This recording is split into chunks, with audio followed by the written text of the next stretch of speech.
When COVID hit, for the first couple of weeks and months, I was like, wow, so life can be this beautiful. So,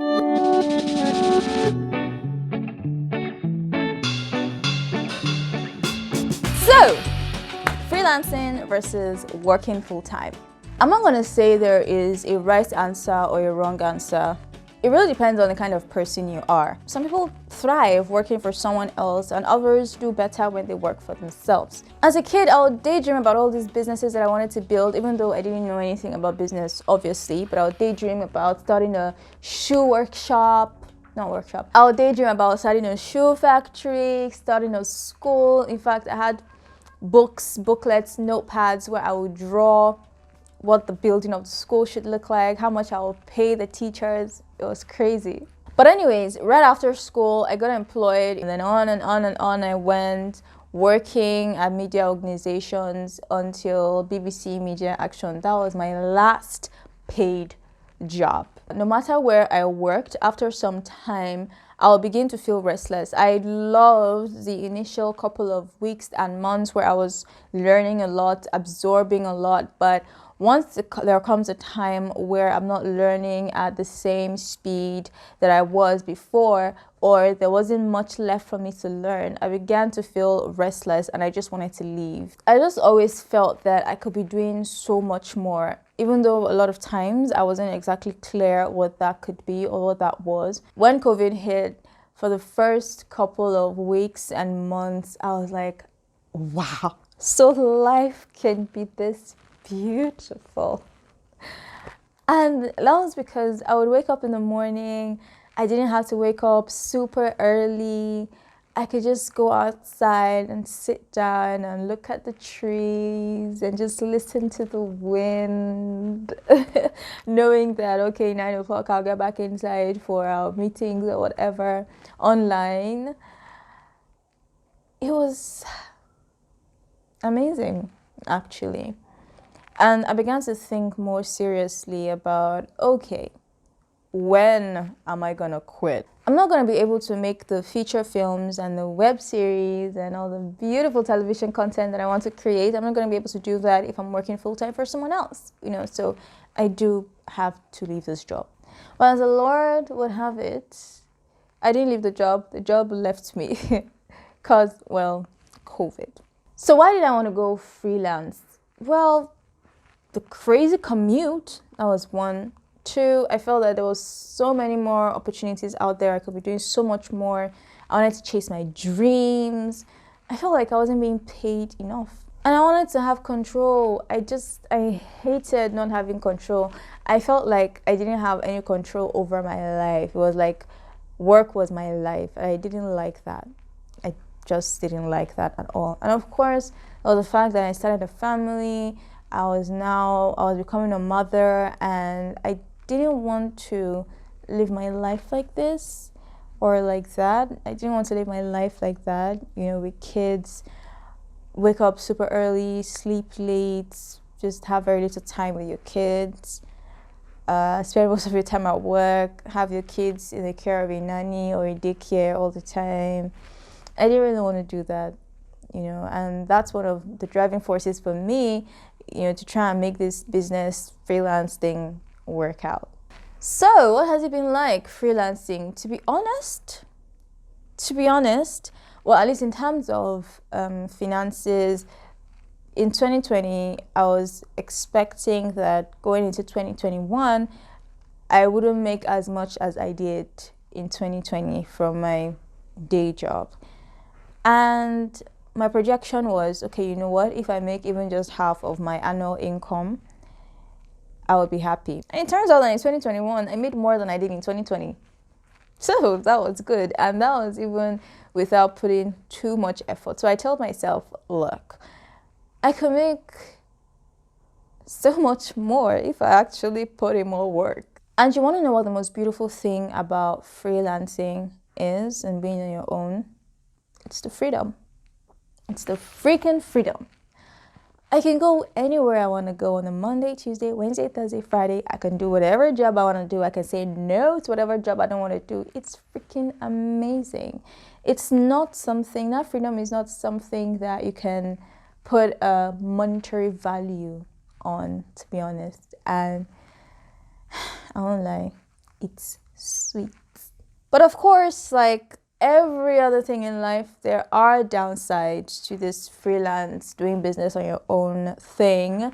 And you probably already know what those are. I mean, the fact that you have to be the one going out there looking for clients. It's tough. It's tough. But I'm taking it on as a challenge, and I'm determined to learn sales and marketing. Right now, I suck at those things, but I'm going to get better at it every single year, and I'm just gonna keep pushing. And of course, there's the irregular income problem. You know, when you're so used to getting an alert every month, oh, your salary has been paid, your salary has been paid, even though the salary isn't great. But whatever amount comes in, the fact that you are assured of getting a certain salary at this time of the month is so good. So good. And then, you know, enter the space where nothing happens, no alert is coming unless you make that happen, right? And it's so regular. There could be months where nothing comes in. So you have to really be smart about your money, what you're doing with your money.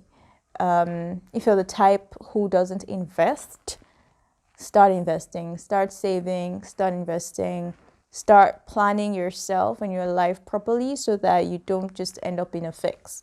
Having a supportive partner that takes care of a lot of the finances, it takes a lot of that pressure off of me compared to if I was a breadwinner of the family and I had to work to provide for all of us.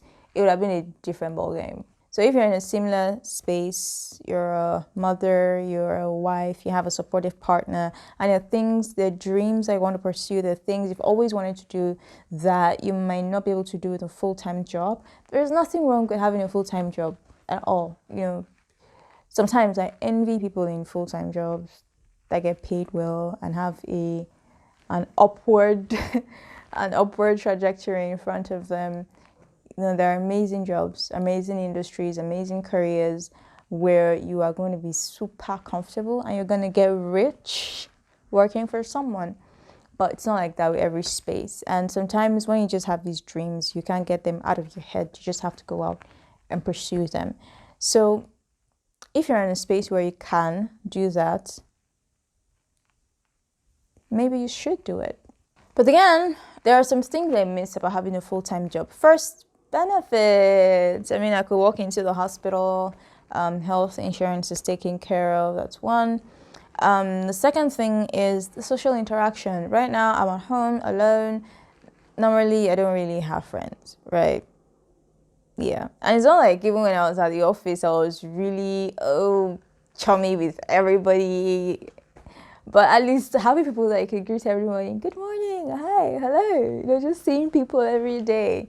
It's so much different from being at home sometimes. I don't miss that too much because I'm an introvert. I'm super introverted, but yeah, I miss that sometimes. And then of course, there's a regular salary.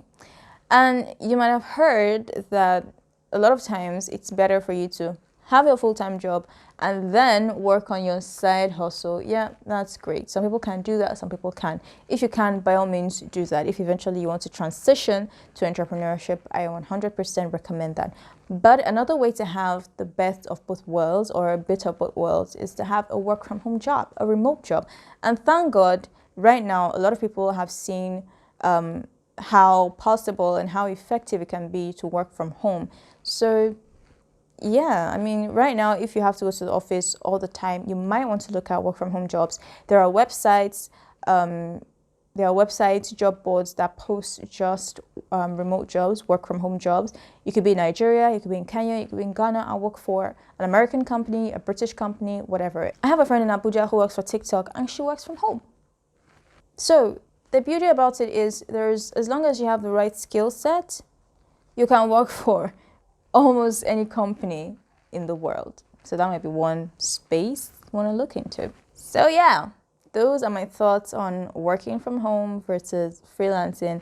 At the end of the day, it depends on you, what you want, what your long-term goals are. Right now, will I ever go back to working full-time? Honestly, I do not intend to. But if I see a job that's worth my while, and when I say worth my while, I mean it still allows me to do the things that I want to do, make the films that I want to make, and it pays well, then I might consider it. Thank you so much for watching. If you got to this part of the video, thank you so much. I love you. God bless you. And I'll see you in the next one. Click the button below, subscribe to my channel, like this video, leave me a comment. What are your thoughts? Do you prefer freelancing, working full-time? Are you a full-time employee that's looking to transition to having your own business? Are you a business person looking to go back to working to full-time or get a full-time job? Let me know in the comments. And yeah, thank you so much for watching today. Toodles!